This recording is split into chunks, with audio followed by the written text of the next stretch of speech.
আল্লাহ বলছেন ওয়াকারনা ফি বুয়ুতিকুন্না ওয়ালা তাবাররাজনা তাবাররুজাল জাহিলিয়াতিল উলা। তোমরা বাড়িতে অবস্থান করো, তবে হ্যাঁ, বাইরে যখন বের হবে বাড়ির মতো পরিবেশ নিয়ে দরজা জানালা নিয়ে বের হবে, বোরকা পরে বের হবে, শালীনপূর্ণ পোশাক পরে তোমরা বাইরে বের হবে, যেন তোমাদের সম্মান সম্ভ্রম যেন ঠিক থেকে যায়, তোমাদের বাহ্যিক যে সৌন্দর্য যেন প্রকাশ না পেয়ে যায়, এমন সুন্দর শালীনপূর্ণ পোশাক পরে বাইরে বের হবে। কথা বলতে যাবে না, ওয়াকুলনা কাওলাম মারুফা। যখন তোমরা পরপুরুষের সঙ্গে কথা বলার প্রয়োজন মনে করবে, স্ট্রেট কথা বলবে। কারণ স্ট্রেট কথা না বললে ফায়াতমা আল্লাযীনা ফী কলবিহি মারাদুন, যাদের অন্তরে রোগ আছে, তোমার সুন্দর কথা শুনে তার রোগটা বেড়ে যাবে। আল্লাহ রাব্বুল আলামিন সব কিছু ক্লিয়ার করে দিয়েছেন। ও বান্দা, ও বান্দী, এই দুনিয়াতে আমার হুকুমটা মেনে চলো। সব বিধান আমি তোমার জন্য ইসলামে দিয়ে দিয়েছি, কোরআনে দিয়ে দিয়েছি। আমার বন্ধুগণ, আল্লাহ রাব্বুল আলামিন হক নিয়ে বান্দাকে ধরে ফেলবেন কিয়ামতের দিন। সব গুনাহ মাফ হবে, কিন্তু হকের গুনাহ মাফ হবে না। এই জন্য হক নিয়ে আজকে কিছু কথা বলতে চাচ্ছি। এক নম্বর হলো কার হক? আসতে বলবেন না, কার হক? জোরে বলেন, কার হক? আল্লাহর হক। এই হক আদায়ের জন্য, আল্লাহর হক আদায়ের জন্য বান্দার জন্য 10টা করণীয়। কয়টা করণীয় বলেন? 10টা করণীয়, একটা একটা করে বলবো। আমার বন্ধুগণ, একটা হাদিস বলি, আমি সেই করণীয়ের দিকে চলে যাচ্ছি। আল্লাহ রাব্বুল আলামিন তার পিয়ারা হাবিবকে, এক সাহাবী একদিন রাসূলকে এক সাহাবী প্রশ্ন করলেন। সেই সাহাবীর নাম হলো মুআজ রাদিয়াল্লাহু তাআলা আনহু। প্রশ্ন করছেন, রাসূল নিজেই বলছেন, তিনি বলেন, একদিন রাসূল তাকে প্রশ্ন করছেন, ইয়া মুআজ, রাসূলই প্রশ্ন করছেন সাহাবীকে, ইয়া মুআজ, হাল তাদরি হাক্কুল্লাহ আলা ইবাদিহি ওয়া মা হাক্কুল ইবাদি আলা আল্লাহ? মুআজ, তুমি কি জানো বান্দার উপর আল্লাহর হক কি? আল্লাহর উপরে বান্দার হক কি? তোমার কি জানা আছে নাকি? সঙ্গে সঙ্গে মুআজ বললেন, কুলতুল্লাহ ওয়া রাসূলুহু আ'লামু। আমি বলে দিলাম, আল্লাহ এবং আল্লাহর রাসূল ভালো জানেন, আমি তো জানবো না, হুজুর আপনি বলুন। রাসূল বলছেন, ফাইন্না হাক্কুল্লাহি আলা ইবাদি আন ইয়াবুদুহু ওয়া লা ইউশরিকু বিহি শাইআন ওয়া হাক্কুল ইবাদি আলা আল্লাহ আল্লা ইউআযযিবু মান লা ইউশরিক বিহি শাইআন। আল্লাহর উপরে বান্দার উপর আল্লাহর হক হলো বান্দা তার ইবাদত করবে, শিরিক কখনো করবে না। আর ইবাদত, আর আল্লাহর উপরে বান্দার হক হলো তার ইবাদতে কাউকে শরীক না করলে আল্লাহ তাকে কোনো শাস্তি না দিয়ে জান্নাত দিয়ে দিবেন। জোরে কোন সুবহানাল্লাহ। আল্লাহ ইউআযিব, আল্লাহ পাক তাকে আযাব দিবেন না, শাস্তি দিবেন না যদি সে শিরিক না করে। জোরে কোন সুবহানাল্লাহ। এই হাদিসে একটা শর্ট আল্লাহর হক, মানে বান্দার হক আল্লাহর উপরে শর্ট একটা ধারণা আমরা পেয়ে গেলাম। এখন আসুন আমরা কোরআন সুন্নাহর আলোকে আল্লাহর হক আদায় করার জন্য বান্দার 10টা করণীয়, আমাদের 10টা করণীয় কাজ আছে। নাম্বার 1 হচ্ছে সমস্ত প্রকার শিরকের সাথে সম্পর্ক ছেদ করতে হবে। কোনো শিরকের কোনো ছোঁয়া আমার জীবনে রাখা যাবে না। এখন শিরিকটা কি? আমার আলোচনায় কি বিরক্ত হচ্ছেন নাকি আপনারা? আমি অপ্রাসঙ্গিক, অপ্রয়োজনীয় আমি কোনো কথা বলতে পারি না ভাই।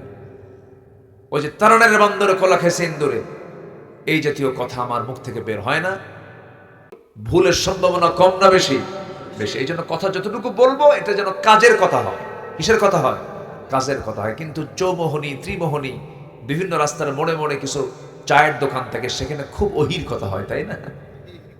হাইরে আল্লাহু আকবার, কত যে আজে বাজে কথা মুসলমানদের মুখ থেকে বের হয়। অথচ মুসলমানদের মুখ হবে, জবান হবে সবচাইতে পরিচ্ছন্ন জবান। বেহুদা বাজে একটা কথাও মুখ থেকে বের হতে পারে না ইমানদারের মুখ থেকে। ইমানদারের মুখ হবে দলিলের মতো। কিসের মতো? জমির দলিলের মতো, যেন কোনো ভুল না থাকে। কিন্তু বান্দা বেফাস কথাবার্তা বলে। বিশেষ করে মোটর ডিপার্টমেন্ট, মোটর শ্রমিকের যারা পাবলিক বাসে বিভিন্ন জায়গায় যারা একটু চলাফেরা করেন, হাইরে তাদের ভাষা, মানে দিনটাই শুরু করে হলো মায়ের 14 গোষ্ঠী উদ্ধার করে। আছে কিনা বলেন? আছে কিনা? এগুলো আছে না? এগুলো ইমানদারদের সঙ্গে এটা যায় না। ইমানদাররা এগুলো করতে পারে না। এগুলো থেকে আমরা নিজেকে পরহেজ রাখবো। জোরে বলি ইনশাআল্লাহ। শিরিক করা যাবে না। সব গুনাহ মাফ হবে, শিরকের গুনাহ মাফ হবে না। আল্লাহ রাব্বুল আলামিন বলেন, ইন্নাল্লাহা লা ইয়াগফিরু আন ইউশরাকা বিহি ওয়া ইয়াগফিরু মা দুনা যালিকা লিমান ইয়াশা ওয়া মান ইউশরিক বিল্লাহি ফাকাদ দাল্লা দালালান বাঈদা। সূরাতুন নিসা আয়াত নাম্বার 116, 116 নম্বর আয়াত। আল্লাহ রাব্বুল আলামিন বলেন, আল্লাহ রাব্বুল আলামিন বান্দার সকল গুনাহ ইচ্ছা করলে সব গুনাহ maaf করে দিতে পারেন, কিন্তু আল্লাহ কখনো শিরকের গুনাহ বান্দার maaf করবেন না। কার কথা? আসতে বলবেন না, কার কথা? সেই দিন কোথায় যেন একটা ভিডিওতে দেখতে পেলাম, বাউল সম্রাট আবুল সরকার, নাকি বাউল সম্রাট আবুল সরকার, সে আবুল সরকার বলতেছে আল্লাহ নাচতে কইছে কোরআনে 7 বার। দেখছেন? যেরকম নাউজুবিল্লাহ। কোথায় নাচতে কইলো? বলে কুল আউযু বিরাব্বিন নাস মালিকিন নাস ইলাহিন নাস, তোরাও নাস। যেরকম নাউজুবিল্লাহ। আল্লাহর বিরুদ্ধে কথা বলে, নবীর বিরুদ্ধে কথা বলে, যখন যা তা তাই মুখ থেকে বের করে ফেলছে, কার সঙ্গে কোন কি লাগায় দিচ্ছে, অথচ এই সমস্ত নোংরামিগুলো করছে, অথচ আজ পর্যন্ত কোন নাস্তিকদের শাস্তি বাংলার জমিনে এই পর্যন্ত হয় নাই। হয়েছে কি? হয়েছে? হয় নাই। মন্ত্রীকে গালি দিলে জেল জরিমানা হয়, রাসূলকে গালি দিলে বুদ্ধিজীবীর কাতারে তার নাম লেখা হয়। এই হচ্ছে আমার দেশের চিত্র।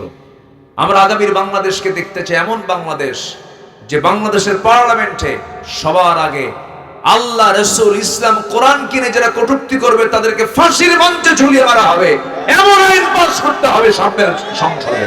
রাজি আছেন কারা কারা? হাত উঁচু করে দেখান মুসলমান।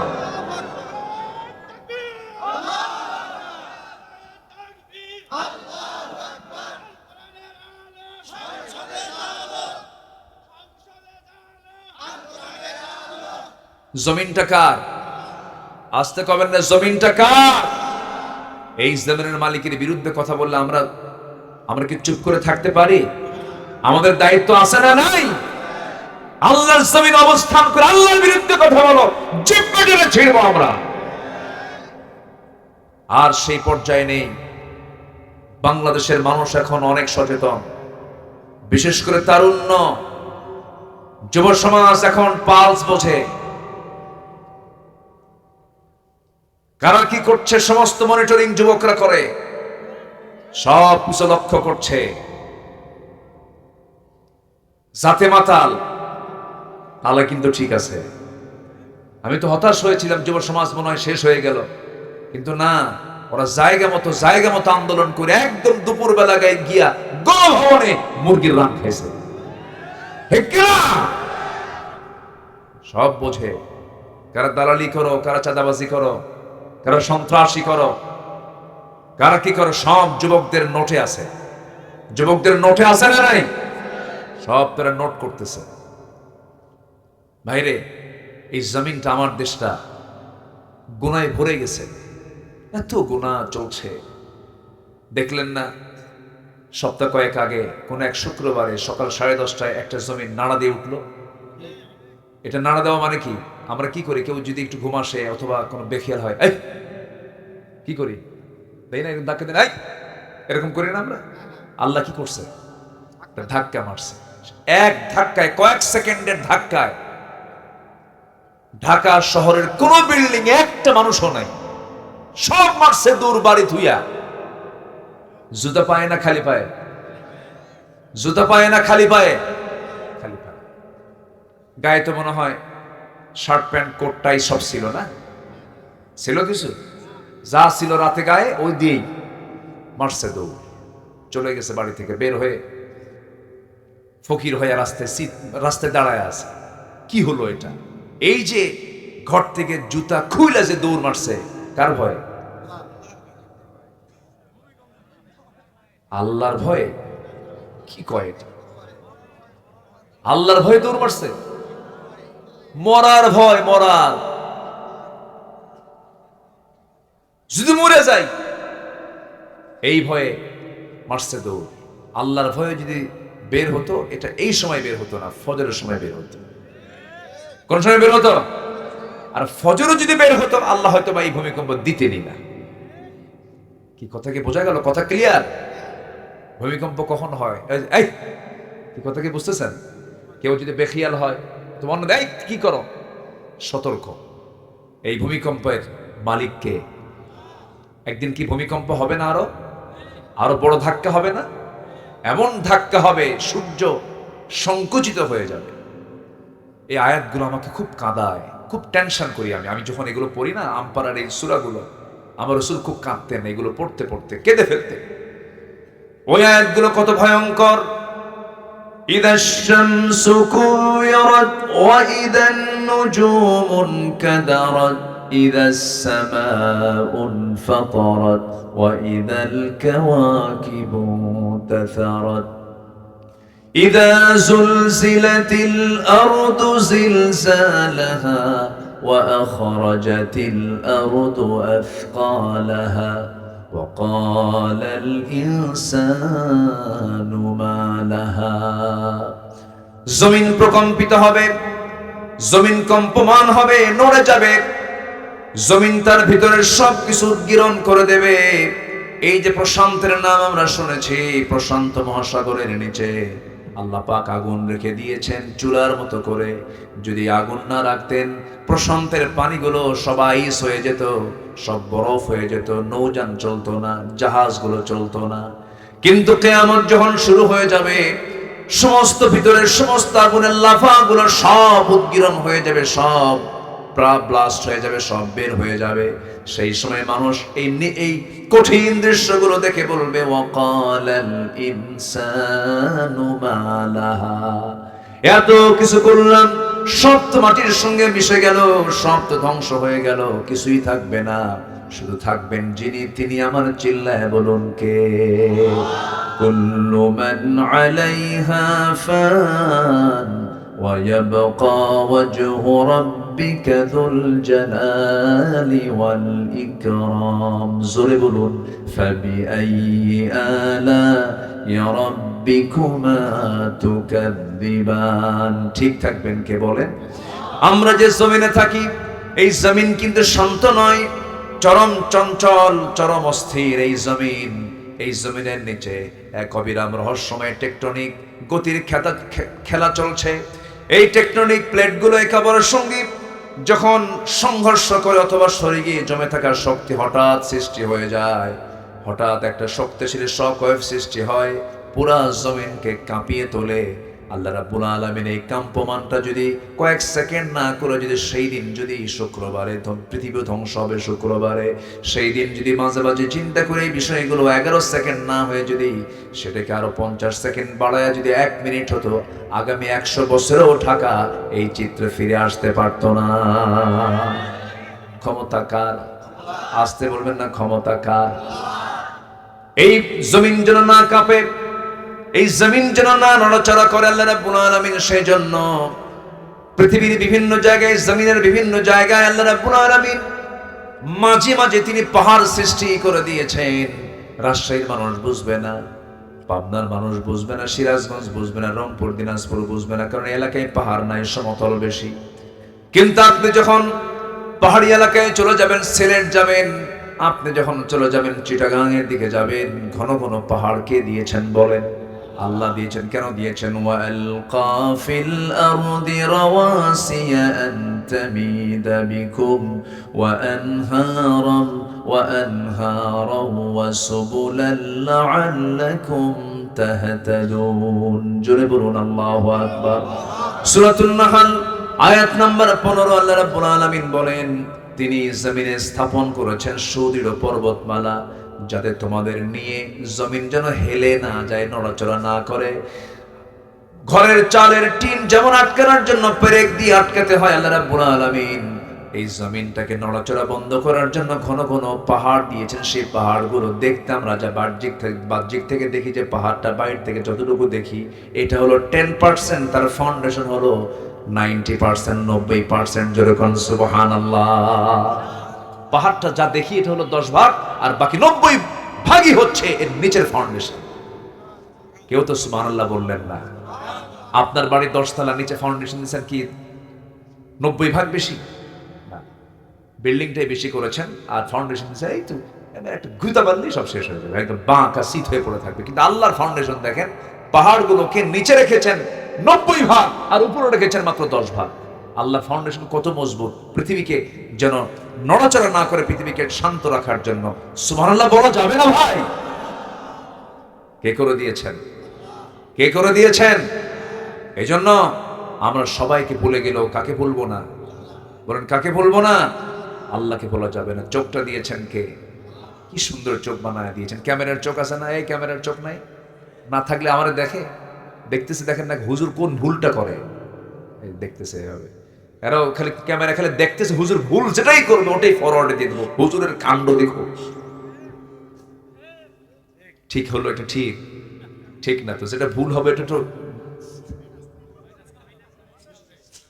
আচ্ছা সারাক্ষণ দেখছে।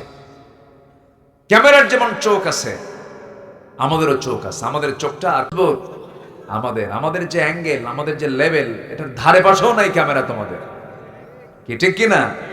হ্যাঁ, একটু বলি দেখেন, কি কষ্ট পাচ্ছেন নাকি আপনারা? আমাদের চোখের ভিতরে আল্লাহ রাব্বুল আলামিন কেমিক্যাল দিয়েছেন। আল্লাহ জামা রব, মনোযোগ দিয়ে কথাগুলো শুনবেন। দিলের কান, দিলের চোখ দিয়ে, দিলের কান দিয়ে মনোযোগ দিয়ে শুনবেন, দেখবেন। একটু কান দিয়ে শোনেন, মনোযোগ দিয়ে একটু শোনেন। আমার বন্ধুগণ, আমরা এই চোখটাকে কিন্তু 1 মিনিটে একবার দুবার না, 15 থেকে 20 বার পলকটা ফেলি। 15 থেকে 20 বার পলক ফেলি। এই পলক শুধু পড়েই না, প্রতিটা বার পড়ার সময় চোখ থেকে পানি নির্গত হয়, পানি বের হয়। সেই পানিটা সারাদিন 24 ঘন্টায় সে পানির পরিমাণ হলো 1 মিলিলিটার। সুবহানাল্লাহ বলা যাবে না? 1 মিলিলিটার চোখের পানি বের হয়। ওয়াইফারের মতো চোখের পলক কাজ করে, ধুলাবালি ঢোকা মাত্রই সেটাকে আউট করে দেয়। আবার চোখের পানি আল্লাহ রাব্বুল আলামিন লবণ করে দিয়েছেন। কেন? লবণ আছে যেখানে জীবাণু নাই, সেখানে জীবাণুনাশক হলো লবণ। সমুদ্রের পানিকে মিঠা করেছেন না লবণ করেছেন? লবণ করেছেন। নদীর পানি মিঠা করেছেন কেন? নদীর পানি বান্দার প্রয়োজন লাগবে, নদীর পানি দিয়ে সেচ হবে, নদীর পানি দিয়ে গাছগাছালি হবে, এই জন্য নদীর পানিকে মিঠা করেছেন। আবার নদী নালা খাল বিল দিয়ে সমস্ত পচা আবর্জনাগুলো সব গড়ে গড়ে গিয়ে সমুদ্রে পড়বে। আল্লাহ রাব্বুল আলামিন সমুদ্রের পানিকে দূষণমুক্ত করার জন্য, সমস্ত দূষিতগুলোকে হজম করার জন্য, জীবাণুমুক্ত করার জন্য 7টা সমুদ্রের সমস্ত পানিগুলোকে মহান রাব্বুল আলামিন লবণ করে দিয়েছেন। আবার ওই লবণ পানি যখন তুলতে হয়, পানি চক্র আকারে যখন লবণ পানিগুলো তুলতে হয়, সেই পানিগুলো লবণ না তুলে মিঠা তোলেন। লাউ নাশাউ জাআলনাহু উজাজান ফালাউলা তাশকুরুন। ওই বঙ্গোপসাগরের পানি রাজশাহীতে আসে না? বৃষ্টিতে আসে না? আসে না? আসে না?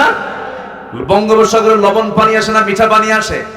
মিঠা পানি পুঠিয়ের ওই অমক কৃষকের সলিমুদ্দিন 4 শতক ধুলাই মলিন জমিনটাকে আল্লাহ পাক সজীব করে দেন, ভেজায় দেন, সিক্ত করে দেন। মিঠা পানির লবণ পানি, মিঠা পানি ফিল্টারিং করলেন কে? আসতে বলবেন না কে? আমি খাই মিঠা পানি, আবার চোখের মধ্যে দিলেন কি পানি? লবণ পানি। এটাকে লবণ করে দিলেন কে? আমরা দেখলে ভাবি না। আল্লাহ রাব্বুল আলামিন এই চোখের পানি যদি লবণ না করে মিঠা করতেন, সবার চোখ কানা হয়ে যেত। 800 কোটি মানুষ যদি কানা হতো, দুনিয়া চলতো? চলতো দুনিয়া? চোখের সহজে অসুখ হয় না, চোখের সহজে রোগ হয় না। চোখের সমস্যা হয় সাধারণত 50 বছরের পরে গিয়ে, 40 বছরের পরে গিয়ে চোখের সমস্যা হতে পারে। কিন্তু চোখটাকে আল্লাহ রাব্বুল আলামিন ফ্রেশ রেখে দিয়েছেন। এই চোখের মধ্যে আল্লাহ রাব্বুল আলামিন লাইসোজাইম নামের এক প্রাকৃতিক অ্যান্টিবায়োটিক দিয়েছেন, যা চোখকে ব্যাকটেরিয়ার আক্রমণ থেকে রক্ষা করে। মানুষ যখন কান্দে চোখ থেকে পানি বের হয়, আল্লাহর ভয়ে যখন দিল কাঁপে তখন চোখ থেকে পানি বের হয়। এই অশ্রু আবার চোখের বাইরের অংশে পুষ্টি অক্সিজেন সরবরাহ করে, কারণ কর্নিয়াতে রক্তনালী থাকে না, তাই চোখের জল চোখকে রক্ষা করে শুকিয়ে যাওয়া, ক্ষয়, ব্যাকটেরিয়ার আক্রমণ থেকে। সুবহানাল্লাহ বলা যাবে না? যেরকম সুবহানাল্লাহ। আমাদের 2 চোখে আছে 27 কোটি 40 লাখ ফটো রিসেপ্টর। 27 কোটি 40 লাখ ফটো রিসেপ্টর নামক শ্রমিক আমাদের চোখে নিয়মিত কাজ করে যাচ্ছে 24 ঘন্টা। যেরকম সুবহানাল্লাহ। প্রত্যেক ব্যক্তির 2 চোখে এই কাজটা করে যাচ্ছে। আমার বন্ধুগণ, এই ক্যামেরা কয়টা রং ধারণ করবে? আর আমার আপনার চোখে মহান রব্বুল আলামিন 1 কোটি রং চেনার ক্ষমতা দিয়েছেন। 1 কোটি। সুবহানাল্লাহ। কে দিয়েছেন? এই চোখের দৃষ্টি সীমা পাই 200 ডিগ্রি পর্যন্ত বিস্তৃত। 200 ডিগ্রি। কত ডিগ্রি? তোমারটা কয় ডিগ্রি? নাই তো। আমার বন্ধুগণ, আল্লাহ রাব্বুল আলামিন মানুষের চোখের মধ্যে প্রায় 576 মেগাপিক্সেল দিয়েছেন। 576 মেগাপিক্সেল আছে ক্যামেরা। সম্ভব? সম্ভব না। সুবহানাল্লাহ বলা যাবে না ভাই? কে দিয়েছেন? এখন আল্লাহ বান্দাকে প্রশ্ন করছেন, আলাম নাজআল লাহু আইনাইনি ওয়া লিসানান ওয়া শাফাতাইনি ওয়া হাদাইনাহুন নাজদাইন। জোরে বলুন আল্লাহু আকবার। বান্দা টানা টানা টানা চক্ষু দিলাম, সুন্দর দুটো ঠোঁট দিলাম, সুন্দর একটা জিহ্বা দিলাম, জিহ্বার ভিতরে জিহ্বার চতুর্দিকে ভিজা করে দিলাম। মুখের মধ্যে লালা দিয়েছেন কে? লালাটার স্বাদ কেমন? লালা কি লবণ, মিঠা না তিতা? কি পাইনসা? কে যেন পাইনসা কইল? হ্যাঁ, কোনো স্বাদ নাই। এটা কে করে দিয়েছেন? তাহলে চোখেরটা কি লবণ, আর জিহ্বারটা কি পাইনসা, আর কানেরটা কি? কানে কানে ময়লা আছে না? কানের ময়লা কি বলেন? কানের ময়লা কি বলে লেখায়? খোল। গরু খায়। এই ময়লা সেই ময়লা নয়, এই ময়লা কাজের ময়লা। এই ময়লাকে আল্লাহ রাব্বুল আলামিন তিতা করে দিয়েছেন। যদি মিষ্টি করে দিতেন, তিতা এটা কিন্তু স্বাদ, কিন্তু তিতা। খান নাই তো বুঝবেন কি? আমিও খাই নাই, কিন্তু আমি জানি যে এটা তিতা। এই তিতা কেন করেছেন? তাহলে চোখেরটা লবণ, মুখেরটা হলো পাইনসা, স্বাদ ছাড়া। কানেরটা হলো তিক্ত করে দিয়েছেন কেন? আপনি রাতের বেলা ঘুমিয়ে পড়বেন, ঘুমানোর সঙ্গে সঙ্গে আপনার তো কোনো সেন্স নাই। যদি আপনার কানের ময়লাটা, যদি এয়ারক্সটা যদি সুইট হতো, মিষ্টি হতো, সমস্ত পিঁপড়া জমা হতো কোথায় গিয়ে বলেন? কানে। কান সাফ করবেন না ঘুম পারবেন? হঠাৎ করে কোনো কানা পিঁপড়া, কি পিঁপড়া, কোন কানা পিঁপড়া যদি কানের মধ্যে ঢুকেই যায়, ঢোকার পরে যখন দেখবে তিতা থাকবে না, তাড়াহুড়ো করে বের হয়ে চলে আসবে। আল্লাহ রাব্বুল আলামিন আপনার কান শুধু বানায় দেন নাই, কানটাকে সিকিউরিটি করে এটাকে এখানে আল্লাহ রাব্বুল আলামিন সেই পদার্থ রেখে দিয়েছেন। যেরকম সুবহানাল্লাহ। কে? কার অবদান? কার অবদান? আল্লাহর অবদান। আল্লাহ কান দিলেন, সিকিউরিট করলেন, চোখ দিলেন, নিরাপত্তা দিলেন, জিহ্বা দিলেন, স্বাদ দিয়ে দিলেন। এই স্বাদ, কত স্বাদ দিয়েছেন আল্লাহ পাক। একটা জিহ্বার ভিতরে মেশিন হলো, একটা মেশিন সেট করেছেন। জিহ্বার ভিতরে 1000 প্রকার খাবার জিহ্বায় আসে, 1000 প্রকার স্বাদের সমস্ত তথ্য জিহ্বা জানায় দেয় ব্রেনকে। যেরকম সুবহানাল্লাহ। আমার বন্ধুগণ, বিমান সুন্দর না পাখি সুন্দর? আজ থেকে মানে বিমান সুন্দর না পাখি সুন্দর? বিমান থেকে পাখি না পাখি থেকে বিমান? বলেন বলেন বলেন। আচ্ছা বলেন তো, যদি ঢাকা থেকে বিমান এসে যদি বলে পুঠিয়ে নামবো, উপায় আছে? যদি বলে নাটোর নামবো, উপায় আছে? যদি বলে সিরাজগঞ্জ নামবো, উপায় আছে? যদি বলে টাঙ্গাইল নামবো, উপায় আছে? যদি বলে চাঁপাইনবাবগঞ্জ নামবো, উপায় আছে? নামতে হবে পবা। নামতে হবে কোথায়? পবার মধ্যে না? নৌহাটা তো পবার মধ্যেই তো, পবা উপজেলার মধ্যেই তো। পবায় নামতে হবে, এয়ারপোর্টে নামতে হবে, একটা বড় এয়ারপোর্ট লাগবে। এছাড়া মানুষের বিমান নামবে না। আর আল্লাহর বিমান নামতে, এই যে পাখিগুলো, কোনো কিছু লাগে? কিছু কোনো পোর্ট লাগে, রাডার লাগে, অনুমতি লাগে? আসবো নাকি, দেখেন তো বাজে নাকি, এরকম কিছু হয় না। আপনার ঘরের ভিতরে ভেন্টিলেটরের মধ্যে বা ওই পাখি বাসার পেশেন্ট, কোন একটা পাখি বাসা চট করে এসে নেমে পড়লো, ল্যান্ডিং করলো, ফ্লাইং করলো, কোনো কিচ্ছু লাগে না, কোথাও কোনো গ্যাঞ্জামও লাগে না, কোনো ধাক্কাও লাগে না, কোনো অ্যাক্সিডেন্টও হয় না। যেরকম সুবহানাল্লাহ। কোনটা কোনটা উন্নত, বিমান না পাখি? ওয়া আরসালা আলাইহিম তায়রান আবাবিল তারমিহিম বিহিজারাতিন মিন সিজিল। আমি সিজিল নামক বোমা ওই বিমানের মধ্যে দিয়েছি, ওখান থেকে নিক্ষেপ করেছে, আর সেই বিমানটার নাম হলো আবাবিল। বিমানটার নাম কি? সম্মানিত ভাইরা, একটা পাখি আছে, পেরেগ্রিন ফ্যালকন নামে একটা পাখি আছে, যে পাখিটা ঘন্টায় ওড়ে হলো 400 কিলোমিটার। এত আস্তে সুবহানাল্লাহ বললেন। তার ঢাকা এখান থেকে কত কিলোমিটার? 300 ধরেন, হ্যাঁ 220, হ্যাঁ 220-30 হবে। আচ্ছা, এখান থেকে রাজশাহী থেকে দূর হবে, এখান থেকে ধরেন 220-30 কিলোমিটার দূরে ঢাকা। একটা পাখি পেরেগ্রিন ফ্যালকন যদি রওনা দেয়, 1 ঘন্টায় ওর আসা যাওয়া প্রায় হয়ে যাবে। একটা পাখি, একটা পাখি, সুবহানাল্লাহ বলবেন না? তাকে রকেট বার্ড বলা যায়, পেরেগ্রিন ফ্যালকন। আর একটা চিতাবাঘ ঘন্টায় 112 কিলোমিটার বেগে দৌড়ায়, 112 কিলোমিটার চিতাবাঘ। এই পেরেগ্রিন ফ্যালকনটা যখন আকাশে ওড়ে, এখন এই যে উঠতেছে, বাতাস তো ঠিকই তার নাকের মধ্যে ঢুকছে, লাঞ্চ তো ফেটে যাওয়ার কথা, এত জোরে ঘোরে, এত জোরে ওড়ে, লাঞ্চ তো ফেটে শেষ হয়ে যাওয়ার কথা, লাঞ্চ তো ফাটে না। কেন ফাটে না, কি জন্য ফাটে না? আল্লাহ রাব্বুল আলামিন ওই পেরেগ্রিন ফ্যালকনের নাকের ভিতরে এমন প্রযুক্তি ব্যবহার করেছেন, এমন একটা হাড়ের ট্যাপ লাগায় দিয়েছেন, শক্ত হাড়ের ট্যাপ লাগায় দিয়েছেন। যখন সে দ্রুত গতিতে চলতে থাকে, তখন যত বাতাস, সমস্ত বাতাসগুলো আগে ওই হাড়ের কাছে এসে ধাক্কা খায়, ধাক্কা খেয়ে গতিটা কমে যায়, আস্তে করে লাঞ্চে বাতাসটা ঢুকে যায়, লাঞ্চ ফাটে না। জোরে কোন সুবহানাল্লাহ। ঠিক এই পেরেগ্রিন ফ্যালকনের এই টেকনোলজি আজকের বিমান বানাতে ব্যবহার করেছে, এই ঠিক একটা ট্যাপ লাগায় দিয়েছে। সুবহানাল্লাহ বলা যাবে না? আমার বন্ধুগণ, সেই মহান রব্বুল আলামিন বলছেন, বান্দারে সব তো আমার দেওয়া, সব তো আমার দেওয়া নিয়ামত তুমি ভোগ করো। আমাকে ছাড়া অন্য কাউকে চাও কেন? আমাকে ছাড়া তুমি অন্য কাউকে বলো কেন? আমি ছাড়া অন্য কারো কাছে তুমি ধারণা দাও কেন? সব চাহিদা আমি মিটায় দেব, সব আমি দিয়ে দেব। মাজারে মাজারে যাও কেন? বাচ্চা হয় না মাজারে যায় এমন লোক আমার দেশে মনে হয় নাই। গরু নিয়ে যায়, কি নিয়ে যায়? আছে নাকি এলাকায়? গরু নিয়ে যায়, খাসি নিয়ে যায়, এই সমস্ত কিছু নিয়ে যায়। যারা মাজারে গরু নিয়ে যায় তারা আরেক বলদ, তারা আরেক কি বলেন? বলদ। কাম নাই কাজ নাই, এমনি এক কাম করে। কোন মাজার পেলে পরে থামে, ব্রেক মারে। ট্রাকের ড্রাইভার ট্রাক চালাচ্ছে, হেল্পার বলে, বস থামেন, সামনে মাজার শরীফ।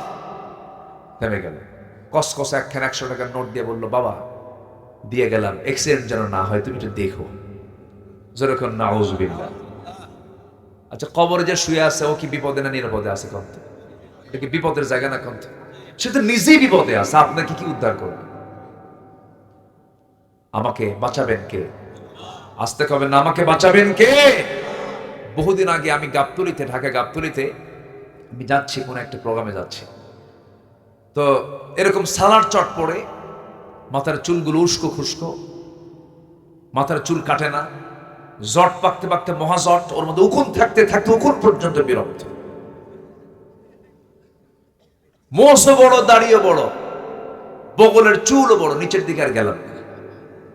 অসামাজিক, গোটা গায়ে পাঠার মতো গন্ধ। আছে না নাই বলেন তো? আছে না নাই? এরকম এরকম পাগল কিছু আছে না?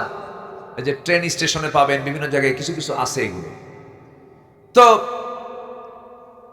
হেঁটে হেঁটে যাচ্ছে, ছালার চট পড়ে, পিছে কিছু কিছু লোক তাকে ফলো করছে আর বলছে, বাবা, ও বাবা, বিয়ের বয়স এত বছর, বাচ্চা কাচ্চা হয় না, বাবা দেখো তো আমার কপালে বাচ্চা আছে কিনা। এরকম করে বারবার বলতেছে, পিছে পিছে যাচ্ছে।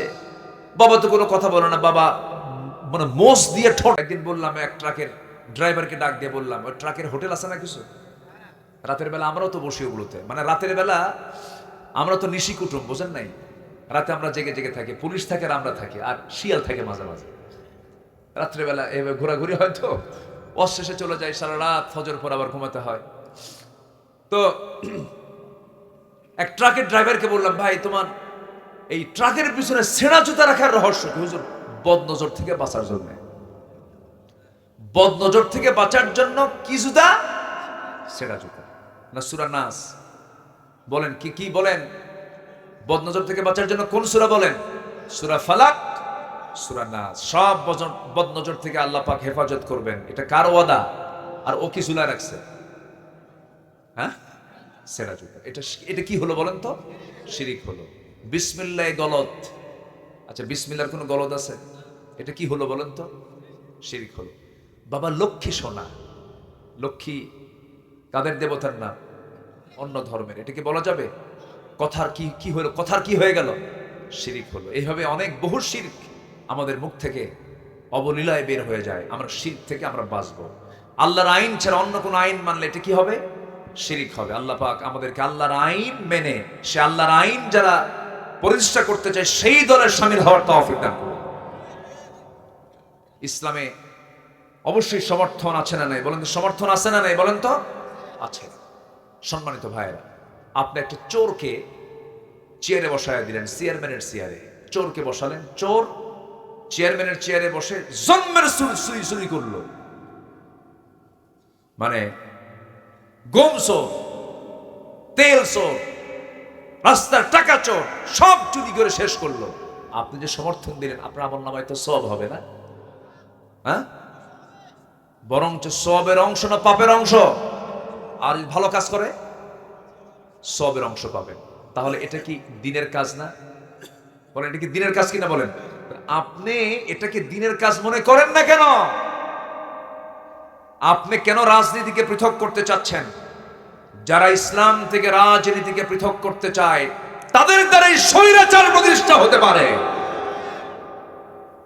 জুদা হো দিন সিয়াসত সে তু রহ জাতি হে চেঙ্গেজি। আল্লামা ইকবাল বলেছেন, যখন দিন থেকে ইসলামকে, কেবল দিন থেকে যখন রাষ্ট্রকে যখন সরিয়ে দেওয়া হয়, সেই জায়গায় চেঙ্গিস খানের স্বৈরাচারী শাসন সেখানে কায়েম হয়ে যায়। এটা মাথায় রাখতে হবে। আমরা শিরকের কাছে যাব না, জোরে বলি ইনশাআল্লাহ। নাম্বার 2 হলো আল্লাহর প্রতি ঈমান আনা এবং তার উপরে দৃঢ় থাকা। ঈমান আনা সহজ, কিন্তু ঈমান টিকে রাখা কঠিন। আল্লাহ রাব্বুল আলামিন এর জন্য বলছেন, আমি তাকেই জান্নাত দেব, শুধু ঈমান আনলে হবে না। আল্লাহ বলছেন, ইন্নাল্লাযীনা ক্বালু রাব্বুনাল্লাহু সুম্মা ইসতাকামু তাতানাসসালু আলাইহিমুল মালায়েকা ألا تخافوا ولا تحزنوا وأبشروا بالجنة التي كنتم توعدون জোরে বলুন আল্লাহু আকবার। হামিম সিজদা আয়াত নাম্বার 30। আল্লাহ রাব্বুল আলামিন বলেন, যারা ঈমান এনে, যারা বলল আমার রব আল্লাহ, এর উপরে টিকে থাকলো, আল্লাহ রাব্বুল আলামিন বলছেন ওই সমস্ত বান্দার জন্য আমি আল্লাহ জান্নাতের সংবাদ দিয়েছি। জোরে কোন সুবহানাল্লাহ। ঈমান আনা সহজ, টিকে থাকা। আসিয়া ঈমান এনেছেন, টিকে থেকেছেন, শহীদ হয়েছেন, কিন্তু স্বামীর সামনে, দুনিয়ার কারোর সামনে মাথা নত করেন নাই। আসিয়া কি শহীদ হন নাই? জীবন দেন নাই উনি? তার কি সম্মান কম ছিল নাকি? একজন দেশের প্রধানমন্ত্রী, একজন দেশের রাষ্ট্রপতির বউ, বলুন তো, একটা প্রশ্ন করব, বলুন তো, চেয়ারম্যান বড় না চেয়ারম্যানের বউ বড়?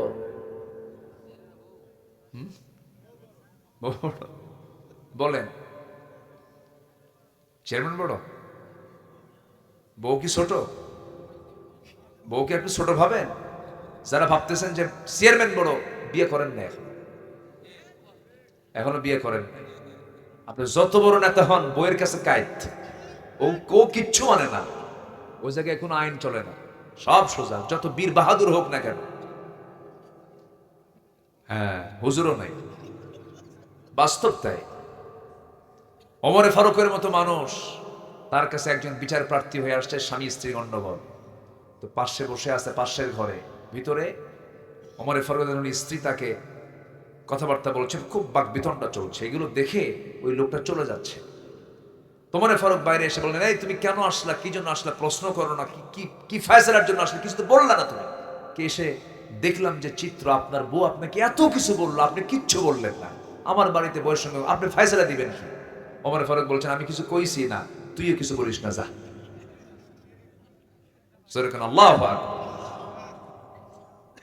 আল্লাহ পাক এর মধ্যে একটা মাওয়াদ্দাতু ওয়া রাহমা, আল্লাহ পাক নিবিড় সম্পর্ক করে দিয়েছেন। আল্লাহু আকবার বলেন। ভালোবাসাও আছে, রহমতও। অভিমান, একটু অভিমান করলে মহব্বত কমে না বাড়ে? কথা কয় না, 3 ঘন্টা 4 ঘন্টা 12 ঘন্টা কথা নাই, চুপচাপ একদম খেপে আছে, দেখবেন একটা মুস্কি হাসি দিয়েছেন, মহব্বতটা এত গাঢ় হয়ে গেছে, আগের সব মহব্বতকে হার মেনে দিয়েছে। যেরকম আলহামদুলিল্লাহ। এটা কি পরের বউ না নিজের বউ? হ্যাঁ, এটা যেন মনে থাকে। আল্লাহ কবুল করুন, জোরে বলি আল্লাহুম্মা আমিন।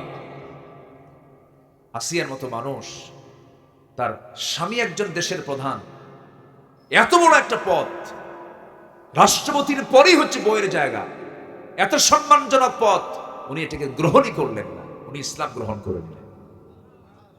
ইসলাম যখন গ্রহণ করে নিলেন, ফার্স্ট লেডি অফ ইজিপ্ট ইমরাত ফিরাউন আসিয়া আলাইহিস সালাতু ওয়াস সালাম, সেই সময় যখন বলা হলো, আসিয়া শুনতে পেলাম তুমি নাকি কালেমা পড়েছো। আসিয়া বলছেন, শুনবেন কোন, দেখেন আশহাদু আল্লা ইলাহা ইল্লাল্লাহ ওয়াহদাহু লা শারীকা লা। ফিরাউন সঙ্গে সঙ্গে বলল, আসিয়া আমার মান সম্মান তুমি ডুবাইয়া দিলা, সব শেষ হয়ে গেল। আমার ঘরের মানুষ তুমি, তুমি যদি আমার বিরোধিতা করো আমি সব শেষ হয়ে যাব, দয়া করে ছেড়ে দাও এগুলো। আসিয়া বলছেন, স্বামী আমার সংক্ষিপ্ত দুনিয়ার সফর, দুনিয়া থেকে বিদায় নেব, অনাবিল অনন্তকাল পড়ে আছে সে আখিরাত, আমি আপনাকে সেই আখিরাতের দাওয়াত দিচ্ছি। ওয়ালাল আখিরাতু খায়রুল লাকা মিনাল উলা।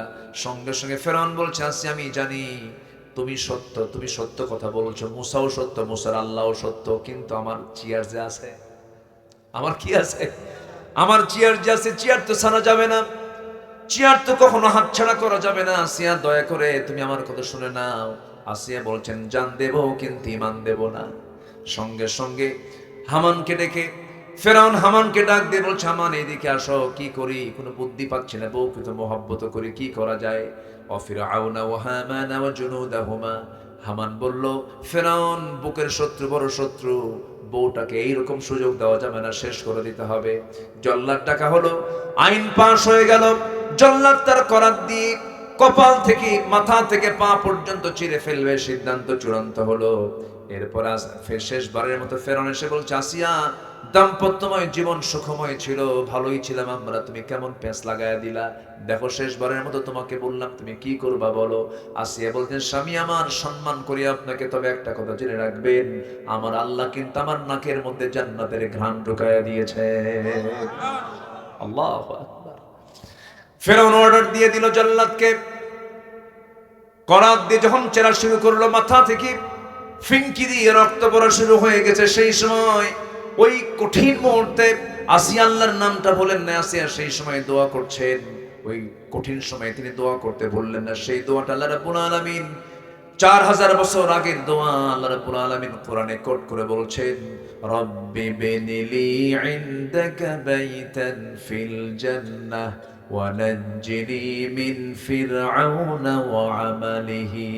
আল্লাহ তুমি আমার জন্য বানায় দাও একটা ঘর তোমার ঘরের সাথে। সুবহানাল্লাহ। আল্লাহকে কত কাছে টেনেছেন। আল্লাহ আমার কাছে না দূরে, বলেন বলেন, কাছে না দূরে। এটা কি এক সময় না সব সময়? আসতে কবে না, এক সময় না সব সময়। এই যে জীবিত আছে এই সময় তিনি কাছে, মরার পরেও কাছে, কিন্তু মরার পরেও পৃথিবীর কেউ কাছে নাকি? কিন্তু আমার কাছে সব সময় যিনি, তিনি আমার কে? তিনি আমার আল্লাহ। আসিয়া তো কাছে টানলেন, আল্লাহকে বলছেন, আল্লাহ তুমি আমার জন্য বানায় দাও একটা মাত্র ঘর, কিন্তু সেই ঘরটা হওয়া চাই তোমার ঘরের দেওয়ালের সাথেই একটা ছোট্ট ঘর দিয়ে দিও। আর তুমি আমাকে ফেরাউন থেকে, ফেরাউন অপকর্ম থেকে তুমি আল্লাহ আমাকে বাঁচাইয়া দিও।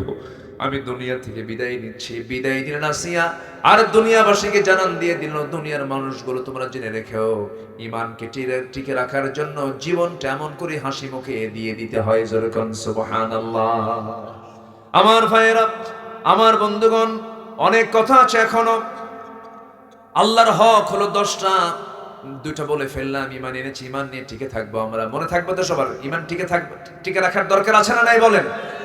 ইমান কখনো বিক্রি করে দেওয়া যাবে না। মাত্র একটা বিড়ির প্যাকেটের কাছে ইমান বেচে দেয়, আছে কি না? প্যাকেট পাইছে, ইমান বেচে শেষ।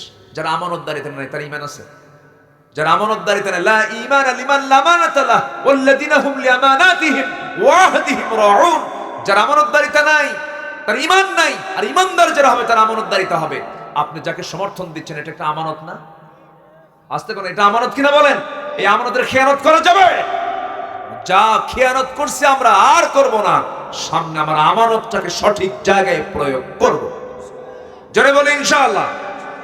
তাহলে এখন বলেন, এই সমর্থন আমানত এটা কি ইসলামের মধ্যে আছে না নাই? উত্তর দিছে কি দেই নাই?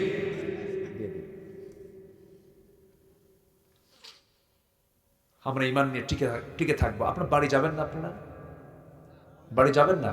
একটা লোকও যায় নাই, জানেন? বুঝলাম না। আমি একটা এক্সট্রা মাহফিল আজকে পেলাম যে একটা লোক এ পর্যন্ত নড়ে নাই। বলি আলহামদুলিল্লাহ।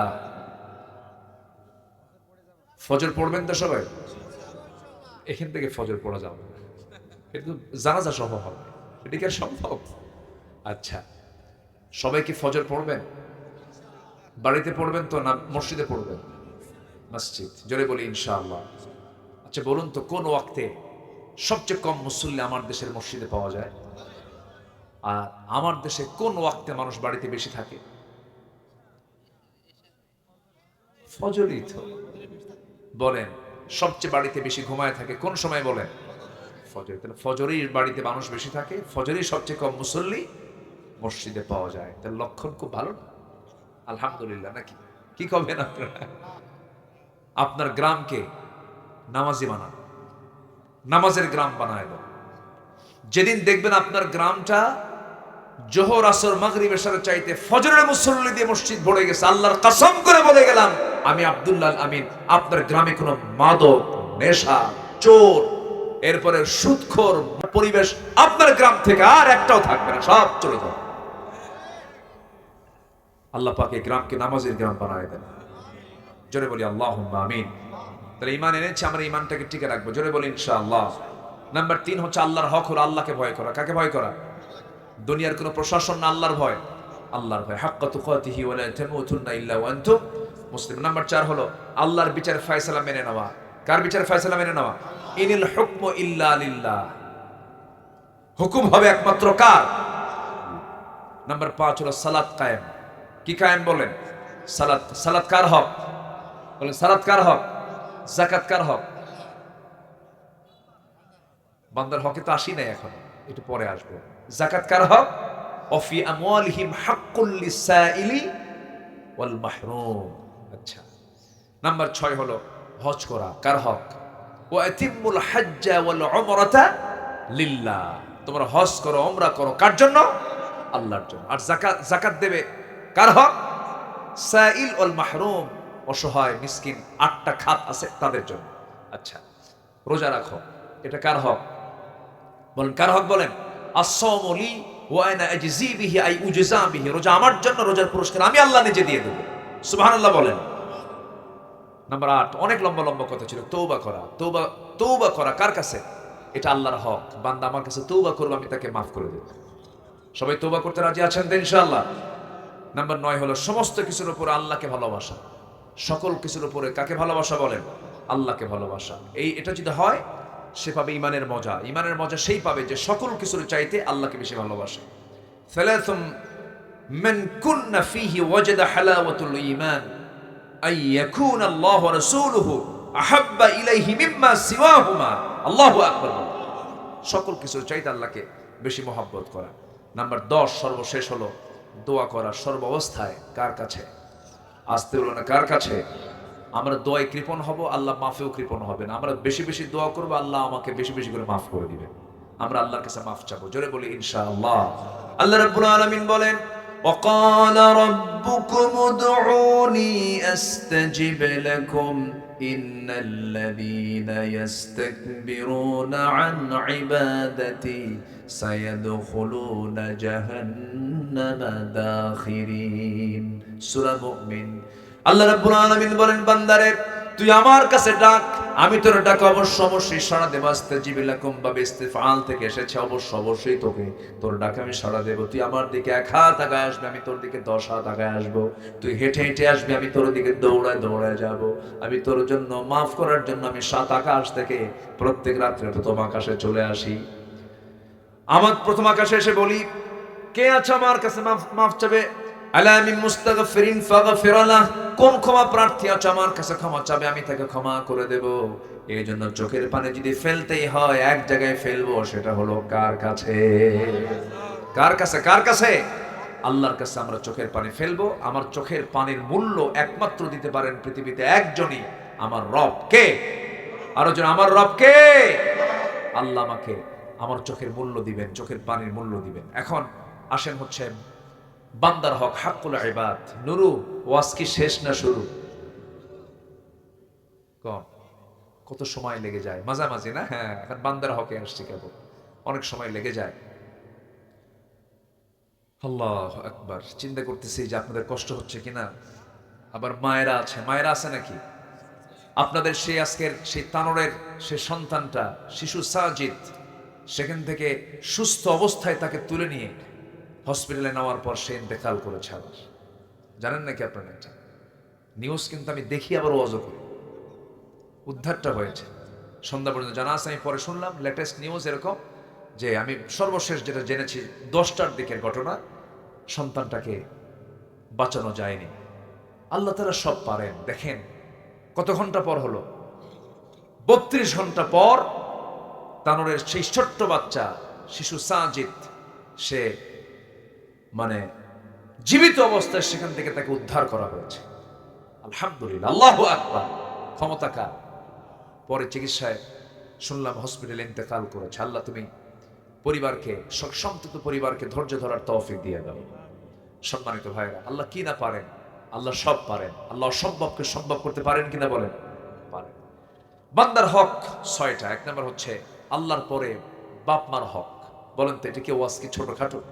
অনেক লম্বা কথা। বাপ মাকে ভাত দেয় না এমন লোক তো মনে হয় তানোরে অথবা পুঠিয়াতে নাই মনে হয়। আছে আছে আছে, বাপ মা ভাতই পায় না। আছে এদিকে R15 হুন্ডা নিয়ে ঘোরে ওই বদমাইশ নেতাদের পিছনে। আছে কিনা বলেন? আছে কিনা? নেতার পিছনে কর্মী হইয়া সারাদিন ঘোরে, বাপ মাকে ভাত দেয় না। আছে না? আছে। এই সমস্ত সন্তানগুলো জান্নাতি না জাহান্নামী? জাহান্নামী। যে সন্তান বাবার চোখের পানি ফেলতে বাধ্য করে, কষ্টের চোখের পানি, ওই সন্তান জান্নাত পাবে না। এই পৃথিবীতে গ্রিন সিগন্যাল পেতে হবে বাপ মা, তাহলে আল্লাহ পাক তাকে জান্নাত দিয়ে দিবেন। আল্লাহু আকবার বলেন। এজন্য বাপ মার দিকে আমরা খেয়াল করব, সবার আগে না সবার পরে। ইয়াসআলুনাকা মাযা ইউনফিকুন কুল মা আনফাকতুম মিন খাইরিন ফালিল ওয়ালিদাইনি ওয়াল আকরাবিন। 1 নাম্বার খরচের খাত হলো আব্বা আম্মার জন্য। আল্লাহু আকবার বলেন। নাম্বার 2 হলো অধিকার আদায় করা, আমানত রক্ষা করা। যেমন কিছুক্ষণ আগে বললাম, আপনি কাউকে সমর্থন দিচ্ছেন, এটা আমানত। বলেন তো এটা একটা গুরুত্বপূর্ণ হক কিনা বলেন? দুজন লোক দাঁড়ালো আপনার সামনে, আপনি তাকে রায় দিবেন। একজন আল্লাহওয়ালা ভালো মানুষ, আমানতদার মানুষ, খুব ভালো মানুষ, আর একজন চোর ডাকাত বাটপার, আপনি খারাপ লোকটাকে দিলেন। আপনি বলুন তো, আপনি ওই লোকের হক কি নষ্ট করলেন না? আপনি তো হক নষ্ট করে ফেললেন। এটার জন্য জবাব দিতে হবে। আল্লাহ রাব্বুল আলামিন বলেন, ইন্নাল্লাহা ইয়া'মুরুকুম আন তু'আদ্দুল আমানাতি ইলা আহলিহা। সূরা নিসার 58 নম্বর আয়াত মুখস্থ রাখবেন। সূরা নিসার 58, এটা হচ্ছে কাকে আপনি আমানত দিবেন, আপনি কাকে সমর্থন দিবেন তার আয়াত হচ্ছে সূরা নিসার কত নাম্বার? 58 নম্বর আয়াত। এটা কোড রাখবেন, যদি কেউ প্রশ্ন করে আপনি উত্তর দিয়ে দিবেন। নাম্বার 3, গীবত, গোপনীয়তা চর্চা এবং অপবাদ থেকে বিরত থাকা। এগুলো বান্দার হক নষ্ট হয়ে যায়। ওয়ালা তাজাসসু ওয়ালা ইয়াগতাব বা'দুকুম বা'দা। নাম্বার 4 হলো অপরের সম্পদ অন্যায়ভাবে গ্রাস করা। পুকুর দখল আছে না? পুকুর দখল আছে নাকি? পুকুর দখল, বাড়ি দখল, জায়গা দখল, ফ্ল্যাট দখল, ব্যবসা দখল, দোকান দখল আছে না নাই? দখল বা যেগুলো হক নষ্ট, বান্দার হক, আল্লাহ পাক তাকে জাহান্নামকে ফরজ করে দিয়া, জাহান্নামকে জরুরি করে দিয়ে জান্নাতটাকে তার জন্য বাজেয়াপ্ত করে দিবেন আল্লাহ পাক। নাম্বার 6 হলো ন্যায় বিচার এবং সমতা প্রতিষ্ঠা করে, এটা বান্দার হক। এই 6টা বিষয় আমরা হক আদায় করার চেষ্টা করব। আল্লাহ পাক সেই তৌফিক সবাইকে দান করুন। সবাই বসুন। আমি 6 মিনিট সময় এক্সটেন্ড হয়ে গেছে, 12টা 6 বাজে। চূড়ান্ত সময় তো 12টা। আমরা এটাকে এক্সেস করতে চাচ্ছি না। সব দিকে আমরা খেয়াল করব। যে যেখানে আছেন সেইভাবেই থাকুন। আমরা আস্তে আস্তে দোয়ার দিকে যাব। তার আগ দিয়ে আজকের যে মাহফিলটা, এটা হচ্ছে একটা মাদ্রাসার মাহফিল। ভাইজানের কথাটা আমার খুব ভালো লেগেছে। কিছু কথা উনি বলেছেন যে আপনার সন্তান কিন্তু ডাক্তার বলতে ইসলাম মানা করেনি, কিন্তু সে হাফেজ ডাক্তার হোক, সে ইঞ্জিনিয়ার হবে, সে হাফেজ ইঞ্জিনিয়ার হোক। তাহলে রডের বদলে বাঁশ দেবেন কি? রডের বদলে বাঁশ দেবেন। আমাদের দেশে ইঞ্জিনিয়ার অভাব নাই, কিন্তু চোর। আমার দেশের ডাক্তার অভাব নাই, কিন্তু কসাই। বলেন তো, কোন কুকুরের সিজার লাগে? কোন ছাগলের সিজার লাগে? আমার দাদি নানি তাদের সিজার লাগছে, আর এখন হসপিটালে নিলেই কি লাগে? ঠিক আছে না? ঠিক আছে কিনা? আচ্ছা, সিজার কি তার জন্য বাঁচা না মরা? ওই মহিলাকে বাঁচলো না মূলত বললো যে ইনজেকশন, যে অ্যানেস্থেসিয়া গুলো করা হয়, যে ইনজেকশন গুলো দেওয়া হয়, যা করা হয়, ওর লাইফই শেষ। যদি প্রয়োজন হয় সেটা ভিন্ন কথা, কিন্তু প্রয়োজন ছাড়া যদি আপনি এই অপকর্মগুলো করেন, যেখানে ইনজেকশন দিলে হয়ে যাচ্ছে সেখানে করবেন অপারেশন, আর যেখানে অপারেশন লাগবে সেখানে করবেন ইনজেকশন। আপনি ডাক্তার না, আপনি ডাকাত। কিন্তু এগুলো হতো না। কেন হতো না? যদি হাফেজ ডাক্তার হতো, হাফেজ ইঞ্জিনিয়ার হতো, হাফেজ জজ হতো, তাহলে বিচার আল্লামা সাইদিকে ফাঁসির রায় না দিয়া বেকসুর খালাস দিয়ে দিত, ঠিক কিনা? কিন্তু হাফেজ না, সে যে এলেম নাই, সে তো বোঝে না। আসুন সন্তানকে আগে আলেম বানান। সন্তানের আগে বেস, আগে ভিত্তিটা আগে ইসলাম দিয়ে গড়ে তোলেন। ক্লাস 5 এর মধ্যে সে অনেক কিছু বুঝে ফেলবে। এই সময়টুকু আপনি ইসলাম দিয়ে তাকে সাজায় নেন, দেখবেন সব তার ইসলাম হয়ে যাবে, বলি ইনশাআল্লাহ। সেই মাদ্রাসা এখানে আল দারুল কোরআন, না দারুল কোরআন, কোরআনের দরজা। এই দরজার জন্য আপনারা কে কি দিবেন একটু শেষ সময় এসে আমি একটু চাচ্ছি। কেউ কি আছেন এখানে 1 লক্ষ টাকা দেওয়ার মতো? কেউ আছেন?